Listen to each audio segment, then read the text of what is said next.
Hmm.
Hmm.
Okay.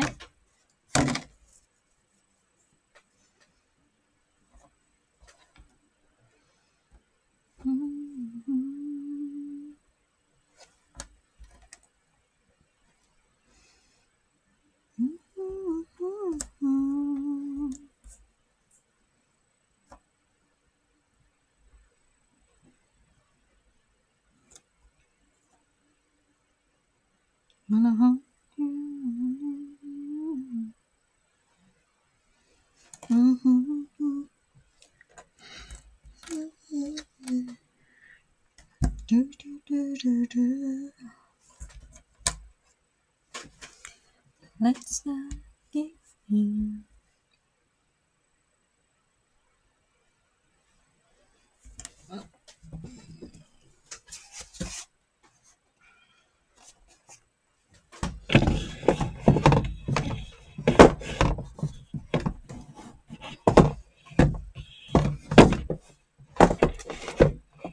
Stay damn put.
Hmm?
Na na na na na na na.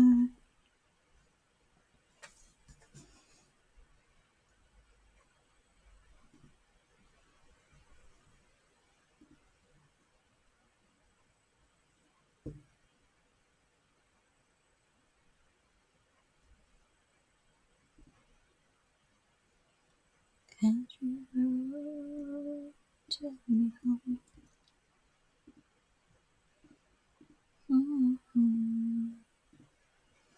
I belong West Virginia. Come to mama.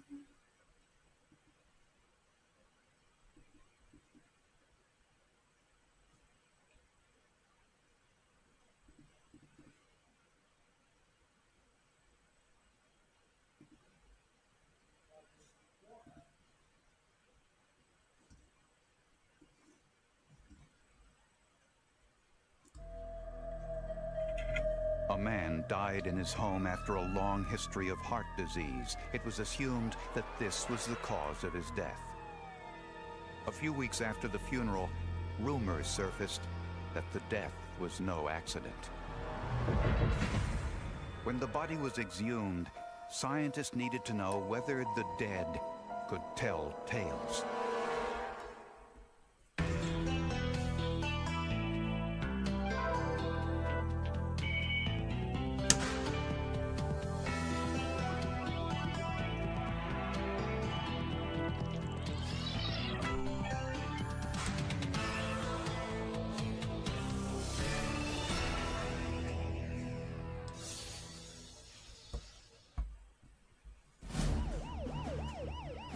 On a January night in 1990, a woman called for an ambulance saying her boyfriend was unconscious and barely breathing.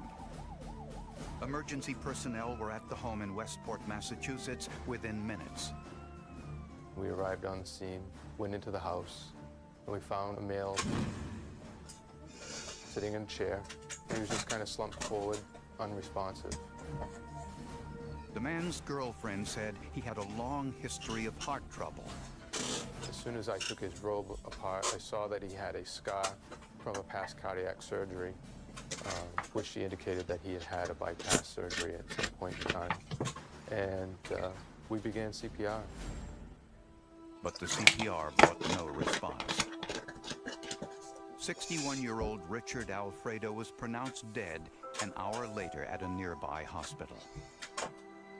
Because of his heart disease, the local medical examiner decided not to perform an autopsy. Mr. Alfredo had a long history of severe heart disease, which necessitated a surgical correction of his blocked coronary arteries in the heart, a coronary bypass procedure. So at the time of his death, he had every reason to die from his heart disease. Richard Alfredo was buried 4 days after his death. All of his assets, worth about $25,000, went to his estranged wife and children. Alfredo's girlfriend, 39-year-old Christina Martin, continued to live in the house the couple shared along with her 2 children from a previous marriage. Nothing seemed out of the ordinary until Westport police officer Mike Roussel started hearing rumors. We heard rumors that Mr. Alfredo's death was due to poisoning, and this was just facts that we couldn't prove at that time, was just information, and as a police department, we had the obligation to start looking into this. The rumors emanated from some students at a nearby high school. Richard Alfredo's girlfriend, Christina Martin, had a 14-year-old daughter, Tisha, who attended Westport High School. Tisha allegedly told school friends that Alfredo had made sexual advances towards her on numerous occasions. And she admitted that she and her mother were angry about it. The teenagers were telling us Miss Martin was trying to locate anything that would take the life of Mr. Alfredo. Investigators now wondered whether they made a mistake burying the body without an autopsy.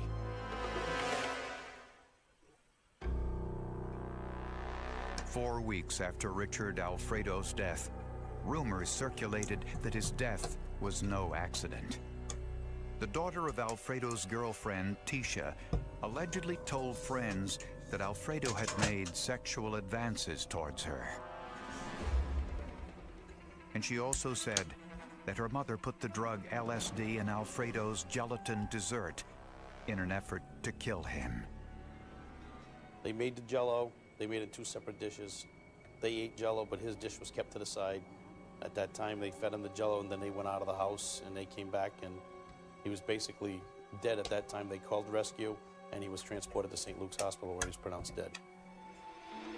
LSD is a powerful hallucinogen known on the street as acid. A dose or hit usually comes in tablets or in liquid soaked into paper. A single drop can cause hallucinations for 6 to 10 hours. We've been told by people that have taken LSD, you're seeing all kinds of different things, animals running across the room at you, things crawling up the wall, things crawling on you. So, you know, it would have put him in a position where he had no idea what was going on. And LSD can also cause a rapid increase in heart rate.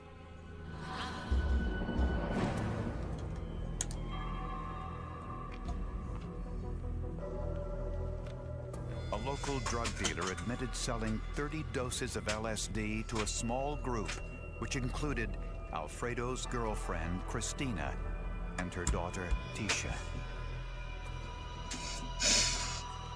Hello, They identified everyone. Miss Martin is sitting in the vehicle, and they brought the drugs to her, and they left the area at that time.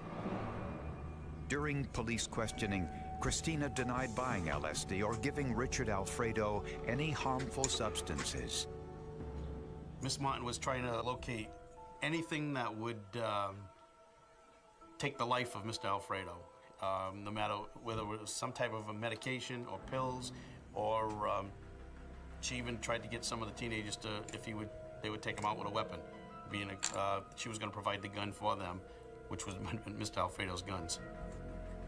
To see if LSD had caused Alfredo's death, the medical examiner exhumed his body 6 weeks after the funeral. In a living person, LSD leaves the body within 36 hours of use. But in a dead person, the drug can stay indefinitely, although the embalming process can complicate matters. The process of embalming is such that all the blood in the body is removed and replaced with embalming fluid, a preservative, so that any attempt at trying to find poisons is hampered because there is no blood left in the body. But they found some other tissue samples to test. There was some urine, there was some intestinal contents, there were some stomach contents. The samples were sent to 2 different labs for testing, the State Crime Lab and another private laboratory. Dr. Louis Amoruso performed the testing at the private lab and used what is called a radioimmunoassay test, or RIA. It's similar to the test used at sporting events to screen athletes for the presence of performance-enhancing drugs. Dr. Amoruso took a sample of LSD, then mixed it with a radioactive compound, then added samples from Alfredo's body. If LSD were present in Alfredo's body, he would have formed antibodies to fight it. Those antibodies will bind to the radioactive LSD sample, producing a positive result. Both the private lab and the police lab found 2 drugs present in Alfredo's system. One was diphenhydramine, a common over-the-counter cold medication. The other was LSD. The more important compound, as far as we were concerned, was LSD, because there are no prescriptions for LSD, and that would indicate something that would not be found except under illicit conditions. LSD causes the heart to beat more vigorously. The stresses placed on the very diseased heart caused a fatal heart attack, thereby the cause of death, heart disease, and LSD poisoning. Richard Alfredo's death was no longer considered an accident. It was now murder, a heart attack brought on by acute LSD intoxication. When police went to arrest Christina Martin and her daughter Tisha, they found that they had both fled the country. Miss Martin leaving town led us to believe that she definitely had some involvement in his death. That's what made us look even more closely to her, even though we were on that track anyway. Telephone records indicated they fled to Montreal, where they were apprehended. Did you do it? Christina Martin was charged with first-degree murder. No charges were filed against her daughter Tisha. At the trial, prosecutors presented the toxicological evidence of LSD in Richard Alfredo's system, and a drug dealer testified that Christina was present when he sold LSD to Tisha's high school friends. That was all the prosecution needed. Christina Martin was convicted of first-degree murder and sentenced to life in prison. And that's where the case stood for 7 long years. That is, until it came up for a routine appeal, where Christina's lawyer found something in the case file he wasn't supposed to see.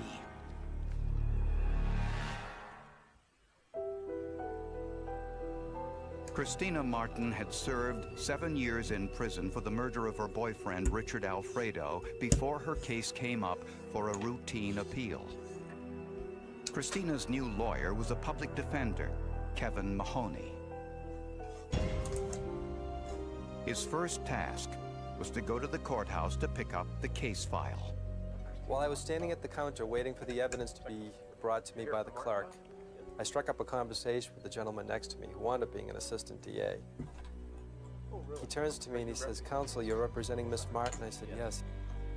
The assistant DA told Mahoney to look very closely at Richard Alfredo's official cause of death. Well, I was stunned that a prosecutor would make such an admission to me. I definitely took it as a red flag, and this is something I should follow through with.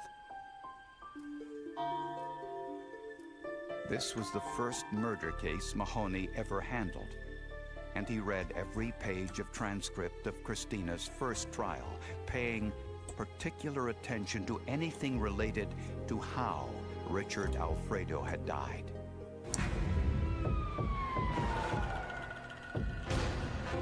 The transcripts were so fascinating, I couldn't put it down. It was like a great novel. At first blush, it seemed that the evidence was overwhelming, because these toxicologists, these chemists are getting in there and they're testifying that there's massive amounts of LSD. Jesus, it didn't sound good. But then, he came across this document, Richard Alfredo's death certificate, stating the cause of death as acute LSD intoxication. Mahoney made a telephone call to Dr. David Benjamin, a highly respected clinical pharmacologist. There had never been a case reported where a person had died from the direct effects of LSD. So right away, that allegation was inconsistent with a whole body of scientific information dating back to the mid-60s. That's a 30-year period of time. And Dr. Benjamin noticed another potential discrepancy. The RIA test was designed to work only on fresh urine samples, which the medical examiner didn't have after the body was autopsied. The labs tested tissue samples and degraded blood, all of which had been embalmed. I called the manufacturer and I asked, do you have any experience with using this test in samples other than fresh urine, in particular forensic samples obtained from exhumed bodies or from dead people? And they said, absolutely not. And even if the urine tests positive for LSD, the RIA test is only for screening. Any positive results must then be retested to confirm the results. On the RIA test kit outer box, the manufacturer makes this clear. It states that all RIA results are preliminary and that a specific alternative must be used to get a confirmed analytical result. Even the scientist who conducted the original RIA test for the prosecution agreed with that assessment. In order to say with 100% certainty that it was LSD that was present in the body, one would have to go to a confirmatory test. The gold standard, the test that is considered to be the most dependable, is the one that's called gas chromatography mass spectrometry. For whatever reason, Christina Martin's first lawyer never questioned the test results. The defense attorney at the trial was so incompetent and his performance was so bad that the judge called him up to sidebar and asked him, "You're not doing very much examination of these witnesses. Is that intentional? Is that deliberate?" And the attorney tried to reassure the judge and tell him, oh, don't worry, it'll all come out in my defense case, but it never did. If the scientific tests were only preliminary, why wasn't a confirmatory test ever performed? Kevin Mahoney found the answer to that question in the evidence file, information prosecutors never presented at the first trial. Information prosecutors thought would remain a secret.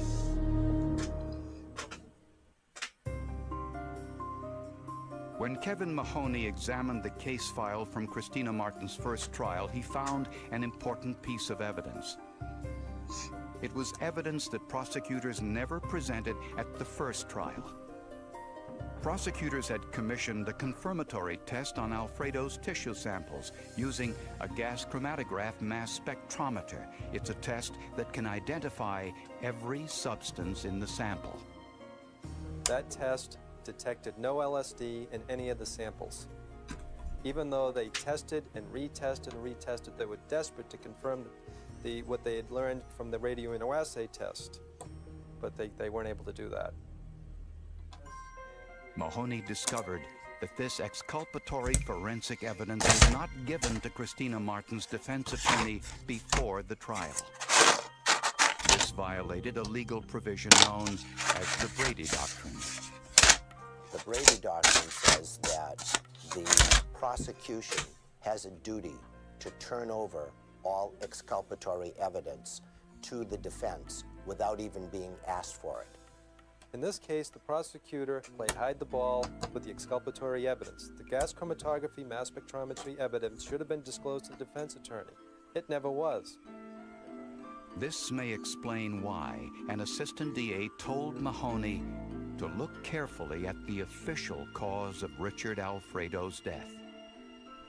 And this new forensic evidence was put before an appeals court judge who was unusually qualified for this particular case. 99 out of 100 judges. Eyes would have just glazed over when they started hearing GC mass spec and all this other stuff.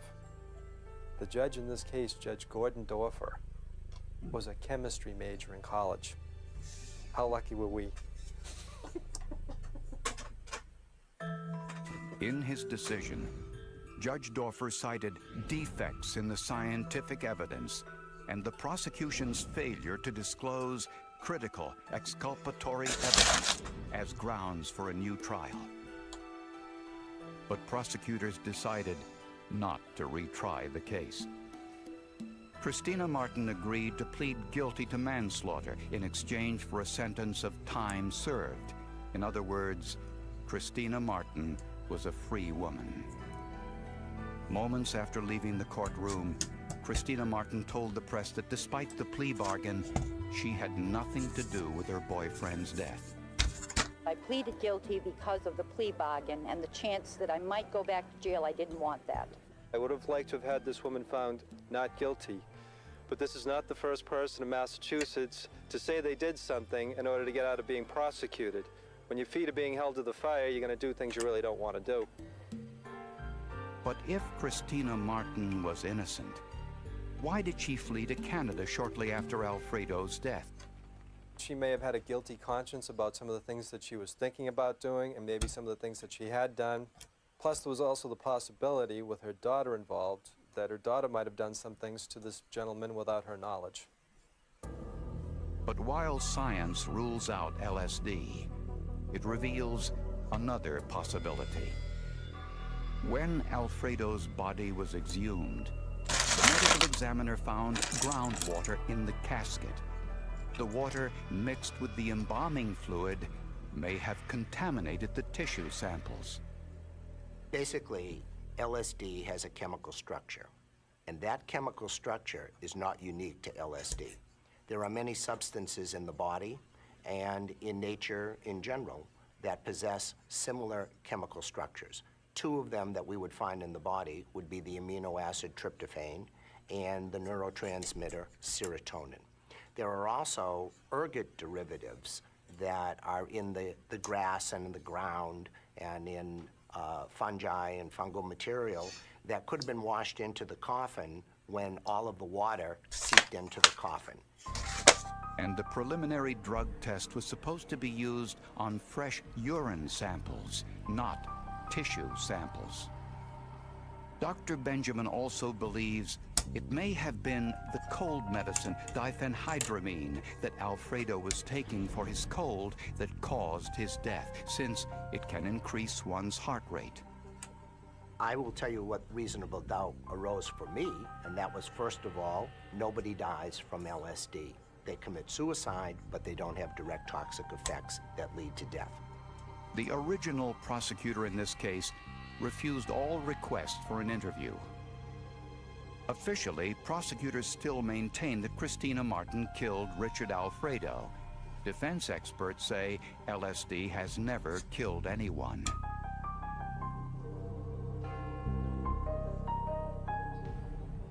Today, Richard Alfredo's tombstone is not engraved with the date of his death. Perhaps a metaphor for the uncertainty that still exists in this case. Bad science and bad ethics resulted in Miss Martin being sent to a prison cell. It was good ethics and good science that got her out of the prison cell. With bad science put her in, and good science got her out.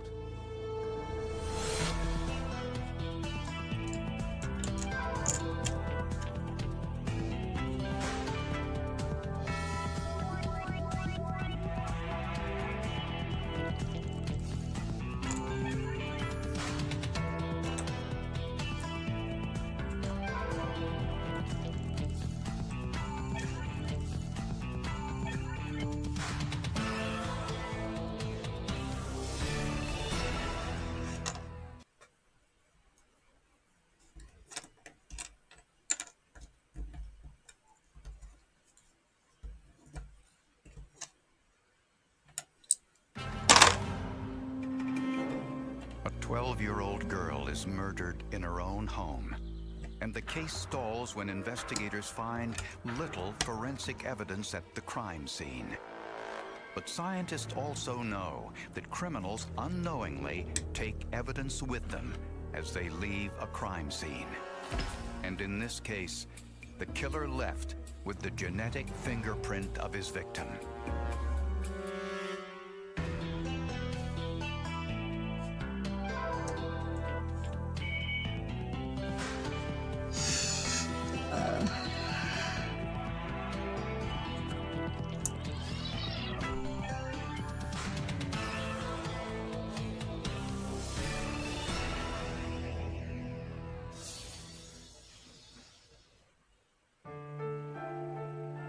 In between two of Minnesota's 10,000 lakes is the small town of Waseca, a quiet community with virtually no violent crime. Not far from the shores of Loon Lake was the home of Connie Larson and her 3 daughters. They're all like 5 and 4 years apart, but they are very close. They were never apart, and they just adored each other. Callie was definitely the baby of the family, and she was Daddy's little girl. 12-year-old Callie Jo was in the 7th grade and loved gymnastics. She was good, I think, because she just loved it, and she put a lot of energy into it. It was a wonderful place for her to be, and with her energy and spirit, she just really did well in gymnastics. After school on April 20th, 1999, Callie Jo got off her school bus and walked down this path towards home, just as she always did. Callie Jo was the first one home that day. Her mother and sister were expected later. The rule in the family was everyone needed to be home and no visitors at 5 o'clock, because that's when I arrived home, and then we had our family time. 16-year-old Jamie was the next family member to arrive home. When she opened the door, she saw evidence of a burglary and something far worse. Jamie immediately called her mother at work and then police.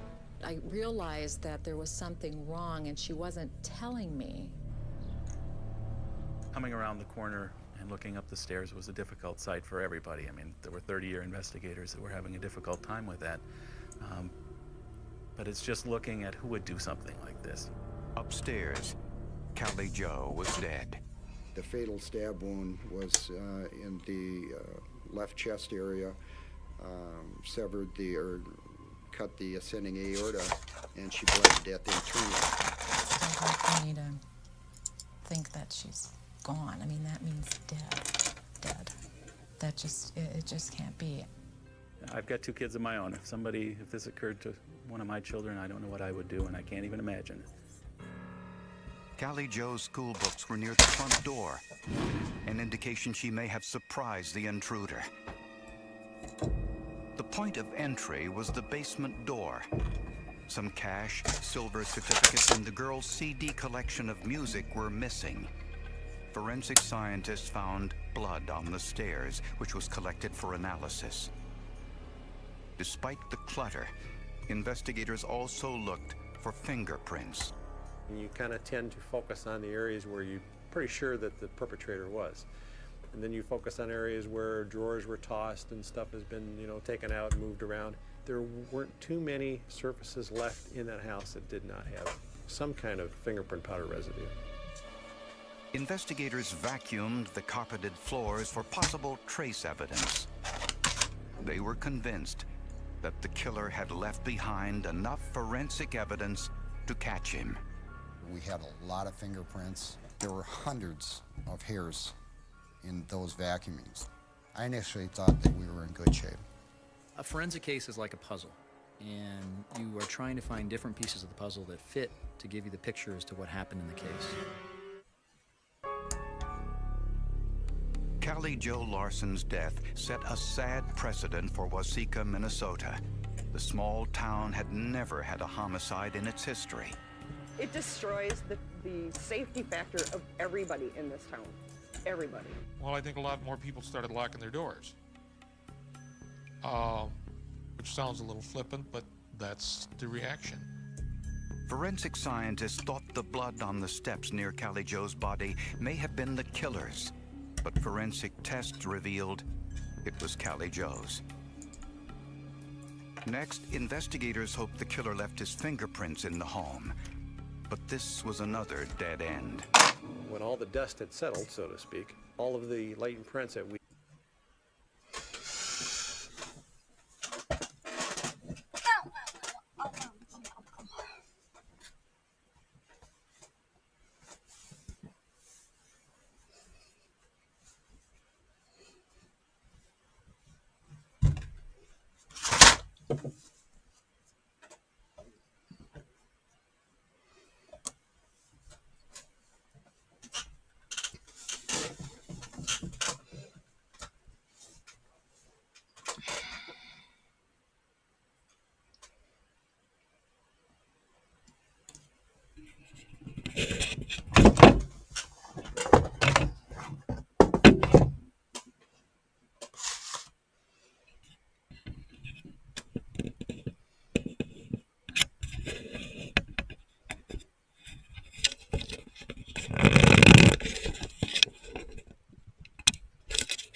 Dum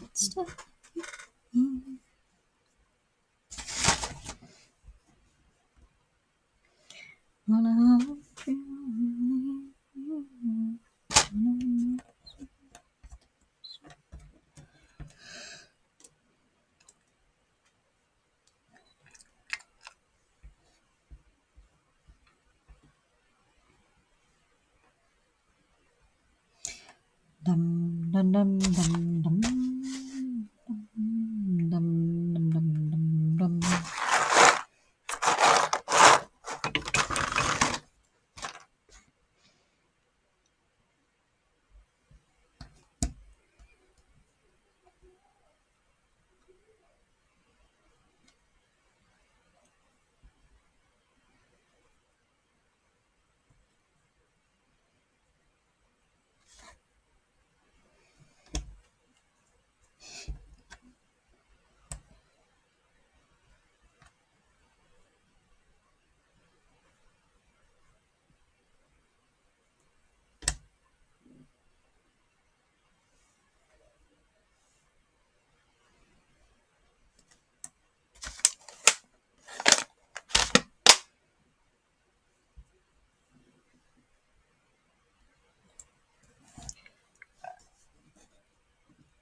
Hi, Ruthann.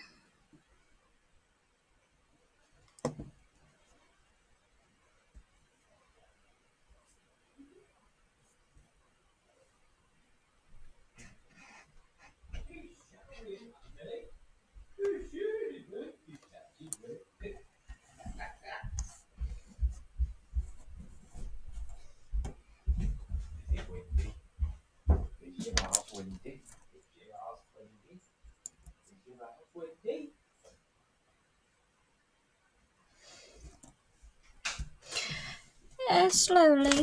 I mean, I've got this side almost done. You're right, darling. There you go. And I'm using a different camera. Using the iMovie. Yeah. The one with the black rim. That one's not supposed to work. It was that one that wasn't working. Oh, I've changed the board out. Hello! Hiya, kitty cat. Here you go. There's today's challenge. What have I got? 160. Yeah. Good luck. Okay, so we're gonna try again. You won yesterday, so you won nil from me. Well, 10,000. £50. £10. 100,000. 10,000, I mean. 1,000. 20. 50. 120. No win. No win. The bonus game matched. Double fingers. Is there double fingers? Nah. You lose. Me lost. Never mind. Michael! Yeah. I can't see. I haven't got my right glasses on. Go up. 20. I can see that. £1. 10,000. £1. They're blue, aren't they? Yes, they are. £10. 10,000. I've won exactly the same as what you won yesterday. That's exactly the same as what you won yesterday. Yeah, we got £2. Cross fingers. We're back to square frigging one again. Right, you're going to have to get another 2 tomorrow now. 1-1. 1-1. Right. Oh my god. Got to do it all over again tomorrow.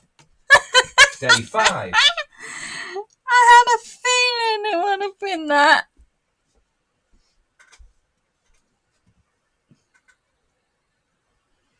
Didn't auto-focus properly. Can't see. It doesn't autofocus. It's blurry as anything. Well, I can't. Back to square frigging one, £2. He won exactly the same as me yesterday. Yeah, How is that possible? exactly the same win. How is that possible? Yeah.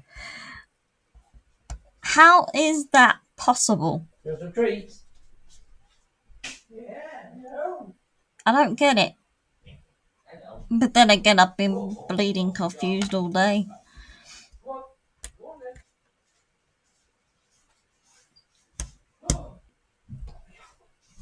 Is it yours? Is it yours? Yes, it is yours, isn't it? Yes, it is. Yeah. Let's get her open. Come on. Yep, now.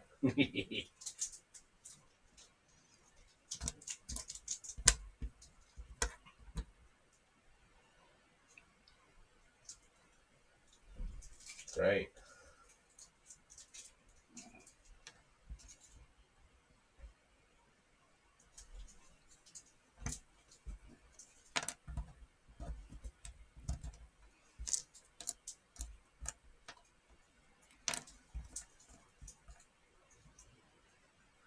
That's all of it.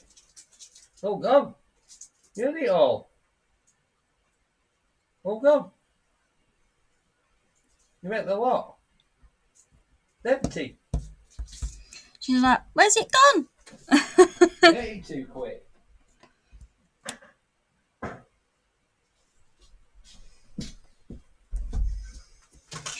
Well.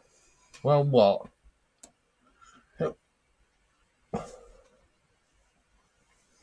Hey, but it was good going to the shop today because she didn't charge me for me penguins. And I got a new chicken mix today. Yes, you did. You're at the gym? Don't overdo it. Las Iguanas. That one. Honey chili chicken. Something different. Yeah. So we'll test that one next. It all stockpiles, doesn't it? I need it. Las Iguanas. Lesbian iguanas.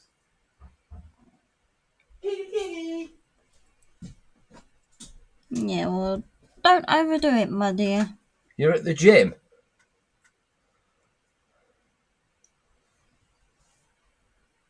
No. No, it's the chicken what I've been prepping. I've been doing it for the past week, haven't I? Yeah. Or so. I've been taking 2 chicken fillets, finally slicing them, and then doing them on all different these marinade mixes.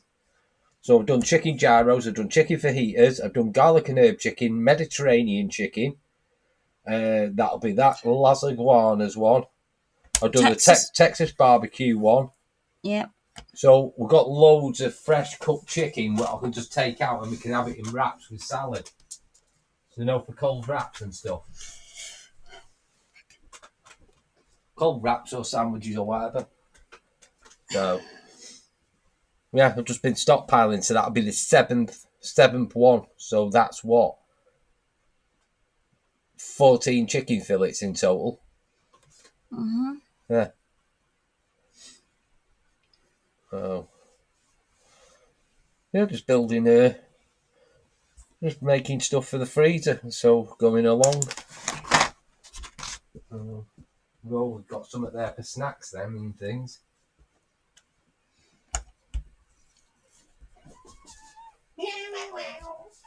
No, you got cold feet. Why don't you go in here? Nice and warm there. Yeah. You go in here. Where's that putty cat?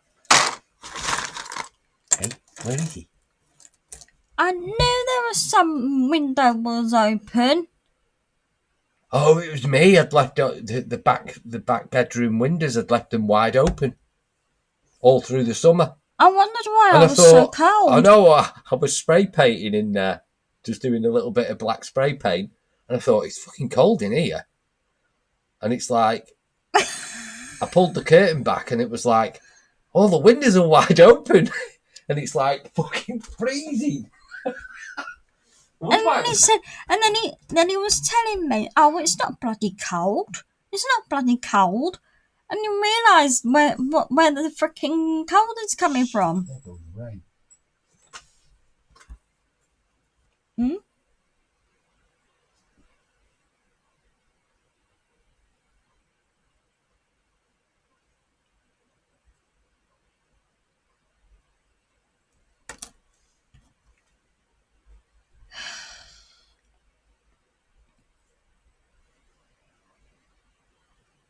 Yeah, that's really nice. It's so cold. I thought it was me just being cold, because I do get cold easily.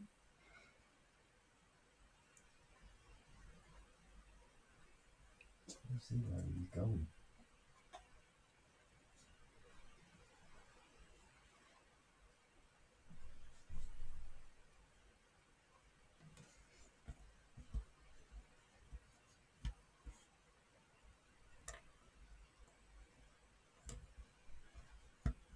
Going up the road, is he parking up? Parking up. Exactly, yeah. I get really cold easily. It's part of my platelet levels. My feet are like ice box. So am I, but you don't hear me complaining. Especially when I'm out jogging.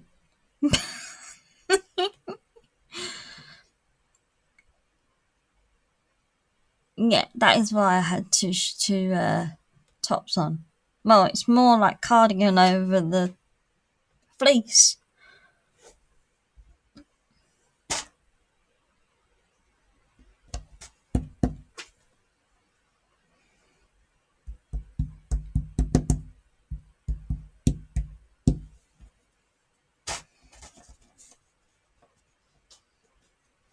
I've got 14 penguins now. 7 of them were free.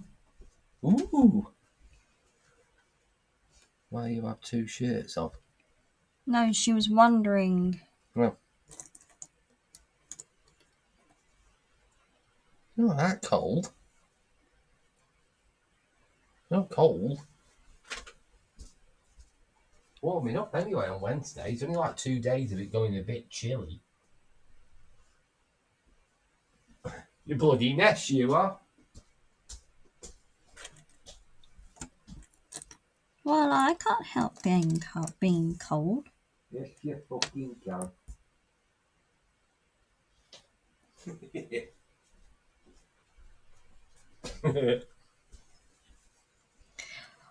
Or take it easy. Get some workouts in. Yeah.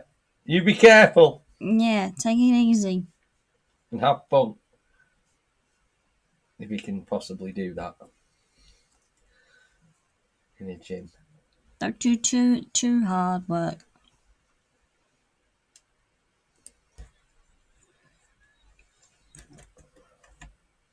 So we're back to square one with 2 quid.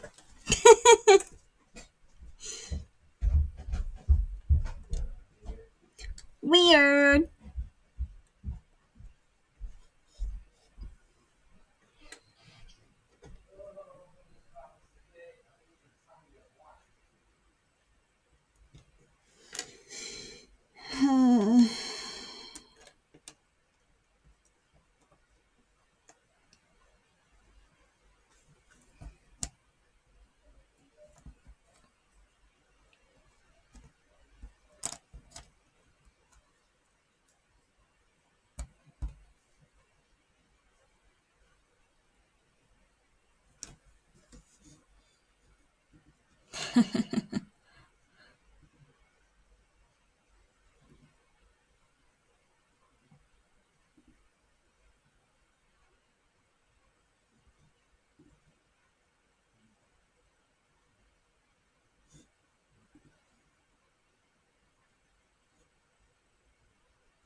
In this world, there is real evil. In the dark.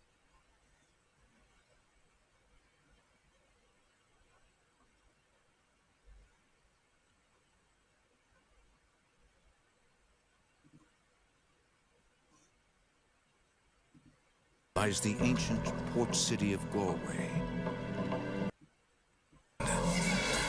Nightmares become reality.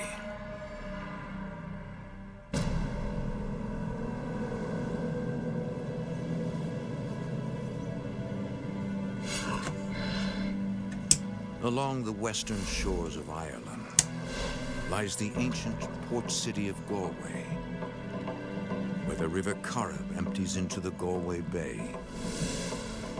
It is a place of legends and mystery, where sometimes you can still hear the faint whispers of lost souls.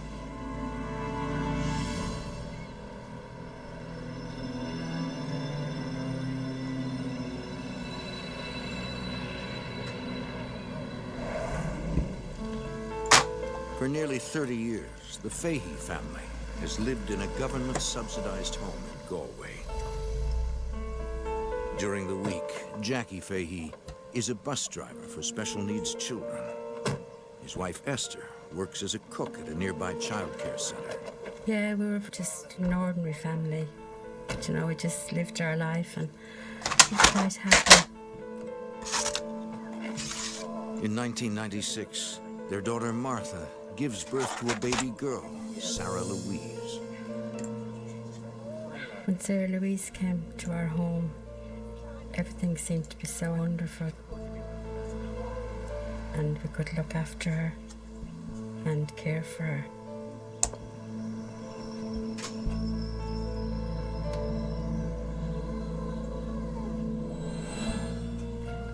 Jackie is immediately captivated by his granddaughter. If you'd like to take a rest. Oh, it's all right, thanks.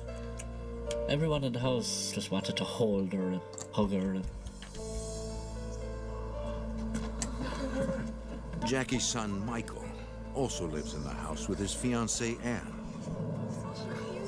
So when Sarah Louise came into the house, it was like a new beginning for the family.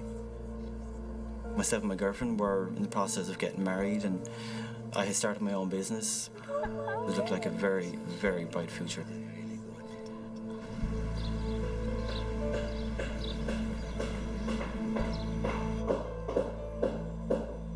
A few months after Sarah Louise's birth, the neighbors begin renovating.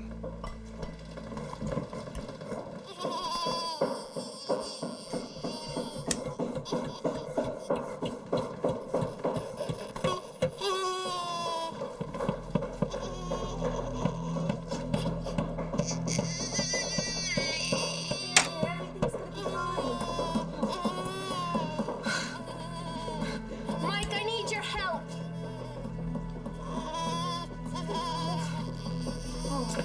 What's going to matter here?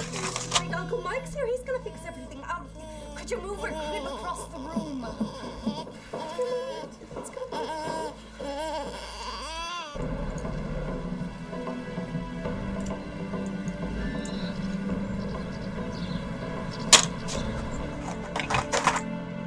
A few days later,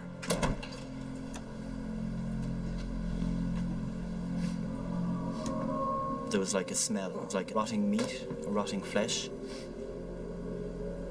Maybe a rat died somewhere under the floorboards. The drains were bad. What are you doing? It's an awful smell here. Oh, God, you're right. Told you. Where is it coming from? Don't know. It's what I'm trying to figure out. It smelled like death. Dirty, fleshy smell, like something died.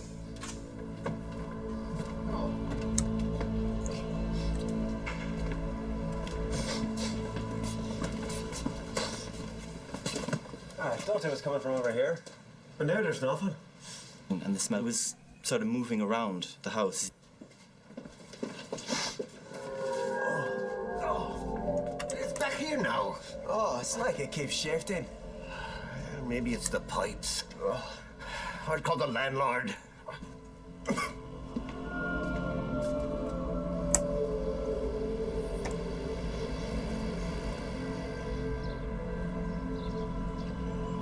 the next morning,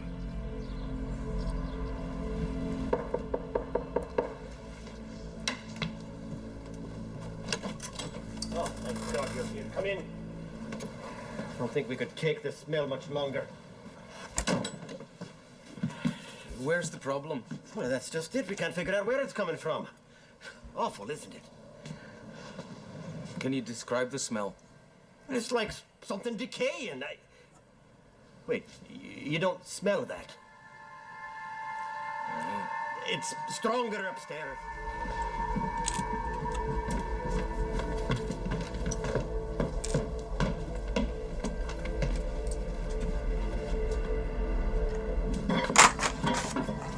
Did you get it now? Smell of rotten meat.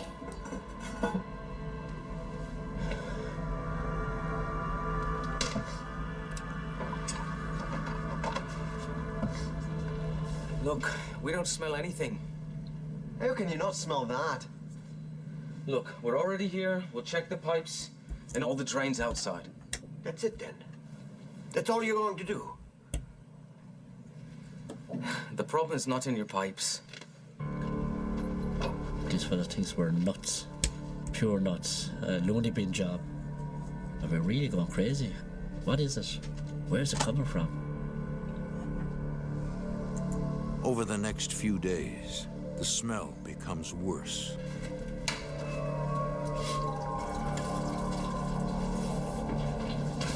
I really started cleaning, trying to get rid of the smell. Couldn't get rid of it.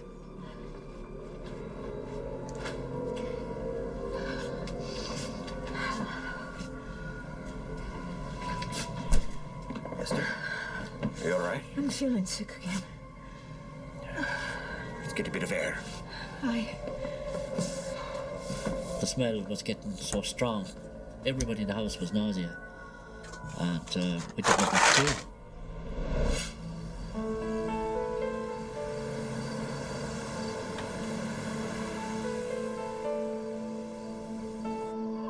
A few weeks later, the smell vanishes as suddenly as it appeared.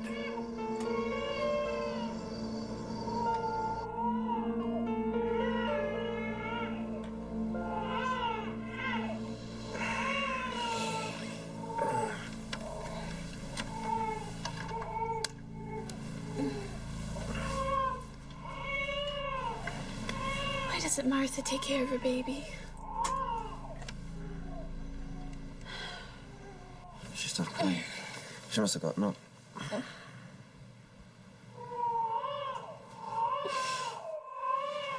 right, give me a moment. I'll be back.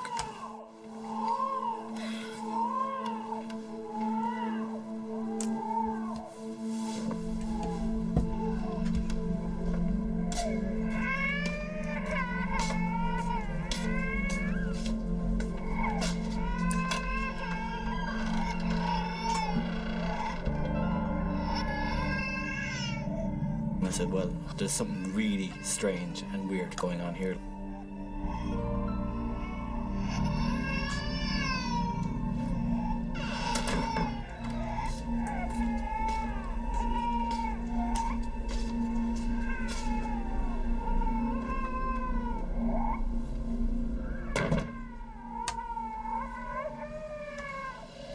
I taught you when to go take care of the baby.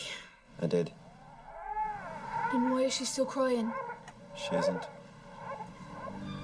She's not crying. Well, something's crying.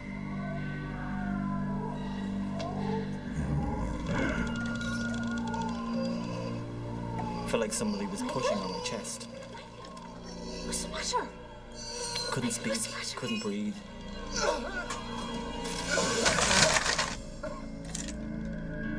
Michael, are you alright?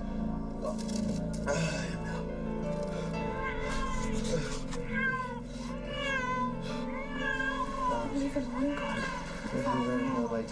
I believe As we prayed, the crying was getting worse.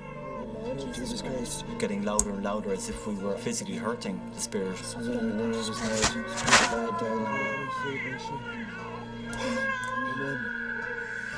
What is going on here? So we stopped praying and the crying just wasn't there anymore.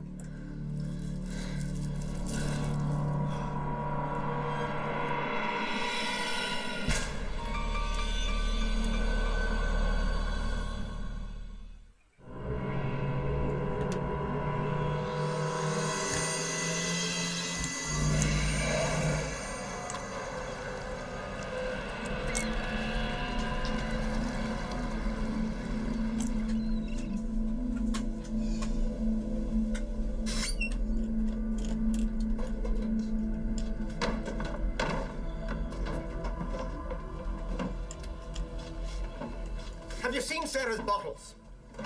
Aren't they in the cabinet? I put them away myself. Somebody must have moved them. Well, help us hunt. Did you hear a baby crying last night? No. Sarah Louise was quiet last night, wasn't she? Mike was very withdrawn. It wasn't the Michael I knew. Well, there was a baby crying, but it wasn't Sarah Louise. What are you talking about? The neighbors don't have any babies. I think there's something in the house. I think he may have hidden the bottles too. A ghost? Don't you even be fooling about that. I didn't really believe him. I didn't believe anything like that, you know, life after death. It's absurd. Had too many pints at the pub, huh? No, I heard it too. There's no ghost, I tell you. Now help us hunt. If there's a ghost here, give us a sign. There you go. There's no ghost. Now get dressed before you're late for work. And he kind of passed it off because he wouldn't put it down to anything whatsoever strange happening, as he would say. Forget about it. That's the way I shrugged it off and left it at that.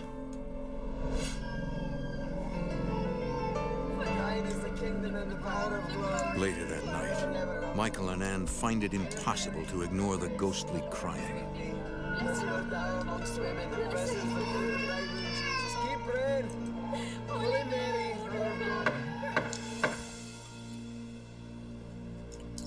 May I come in?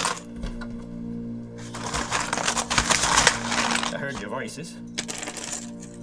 A bit late to be praying, eh? Surely you heard the baby crying. All I've heard is the two of you getting louder and louder. Now quiet down and let the rest of us get some sleep.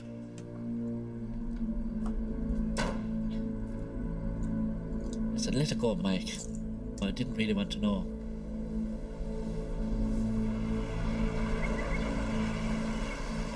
A week later, Jackie and Martha bring Sarah Louise home from a doctor's appointment.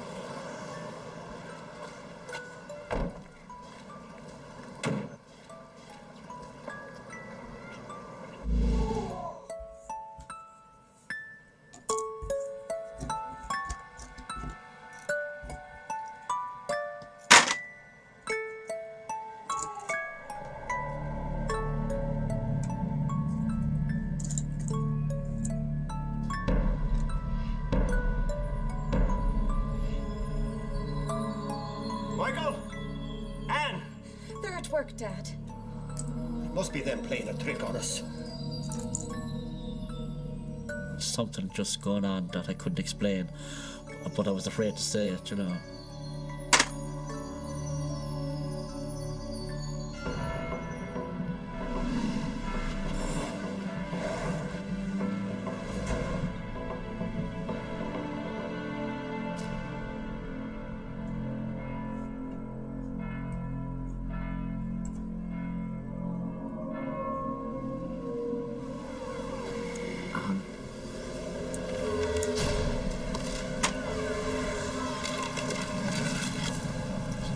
And it was like a bright orb. It just dissipated and then disappeared.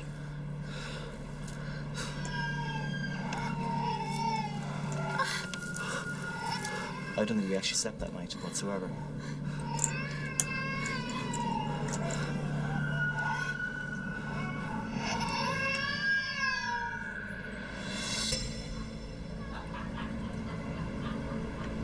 I tell you, it was brighter than 1,000 candles. And then it just faded away until it slowly disappeared. Could have been a car. I see headlights every night. This was far brighter. I tell you, we have a ghost in the house. Don't you be saying that. Oh, he kept telling me, it is true, it is true. I was very upset. Do you swear you didn't put those Tories in a circle? I never touched them. That's when I realized we have something going on in the house. Something Maybe not normal. we should ask a priest for help. You won't believe us. We'll put a tape recorder in the baby's room. Capture the sound of the ghost crying. try it tonight.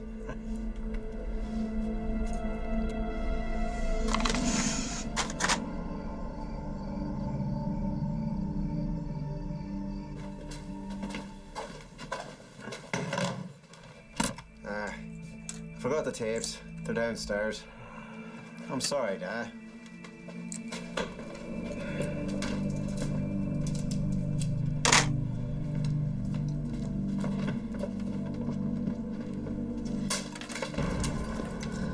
What on earth was that?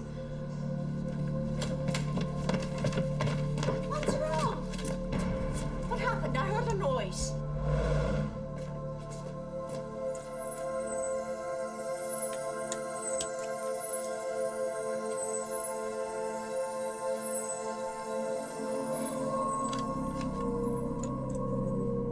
How did it get smashed like that? Something must have thrown it. And hard, too. There was a crash, and the boys, they went upstairs, and I don't know, it was just...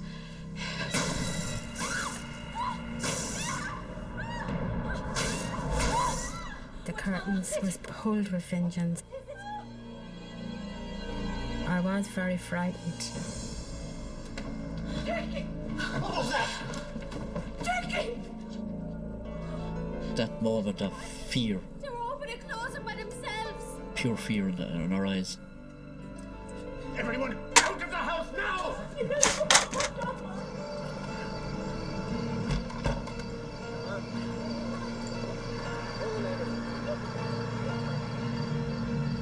Here. Have a seat then. The family takes shelter with their neighbors, who have been close friends for years. You're more than welcome to stay the night. Thanks. That'd be grand. Our neighbours was very good. They'd make beds and put us on the floor. Our neighbour were wonderful. What do you really think is going on in your house? Couldn't do enough to You help don't us. really think it's spirits, do you? First thing in the morning, I'll call the church.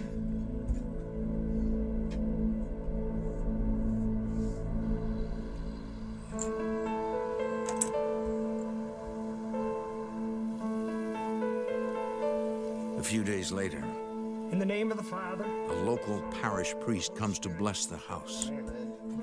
grace and peace of God our Father and the Lord Jesus Christ be with you. And also with you. Lord, we have sinned against you. Sir Louise was quite happy in my arms.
Just like a rain, and all of the people that we used to know.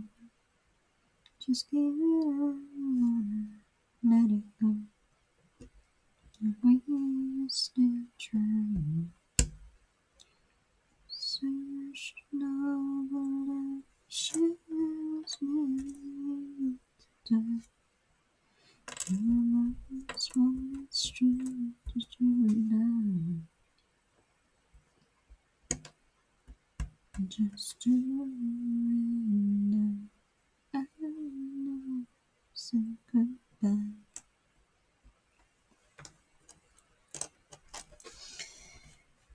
Share the joy and the pain, and swear it all over again.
Right, I think I'll do it in a sec.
So I'm gonna call it, everybody. Thank you so much for joining us. I will be live later on with some quizzing. So see you guys then. Lots of love. Take care, everybody. Bye.